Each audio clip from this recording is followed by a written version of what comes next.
හැමෝටම ජේසු පිටයි. මේ මාසේ අපි පොරොන්දු වචනය බලමු. මතේ සුභාරංචි පොතේ 28 වෙනි පරිච්ඡේදයේ 20 වෙනි පදේ.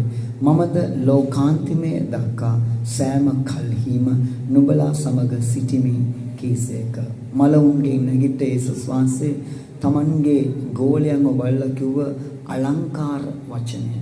දේවදරුවනේ අපිවත් ගොඩක් අය අපිව බලලා කියනවා නේද? මිනිස්යන් කියනවා මම ඔයත් එක්ක අන්තිමේ දක්වා ඉන්නවා.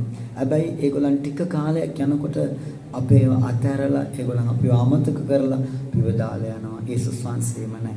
ආමේන්. යේසුස් වහන්සේ ආබ්‍රහාම්ට කිව්වා මම නුඹත් එක්ක ඉන්නවා. ඊශාක්ට කිව්වා මම නුඹත් එක්ක ඉන්නවා. යාකෝබ්ට කිව්වා මම නුඹත් එක්ක ඉන්නවා කියලා. ඒ වගේම ඔවුන්ත් එක්ක ඉඳලා ඔවුන්ට ආශිර්වාද කරා. අද දෙවියන් වහන්සේ ඔබට කියනවා මම නුඹ සමග සිටිනවා. අපේ දුර්වලකම් දකිනකොට අපේ පෞකාර ස්වභාවය දකිනකොට මිනිස්සු අපෙන් ඈත් වෙනවා. නමුත් දෙවියන් වහන්සේ කියනවා යෝවන් 14:10 කියනවා මම නුඹලාව අනාථ වෙන්න නාරින්නේ. දෙවිති කතාව 4:30 කියනවා නුඹේ දේව ස්වාමීන් වහන්සේ අනුකම්පාවේ දෙවියන් වහන්සේ නිසා නුඹ උන්වහන්සේ අත්නාරිනසේක. දේවදරුවනේ ඔබ කවුරු අනාථ කරත් උන්වහන්සේ අනාථ කරන්නේ. මේ මාසේ අපේ පාපය අතහැරලා දෙවියන් වහන්සේට ලං වෙමු.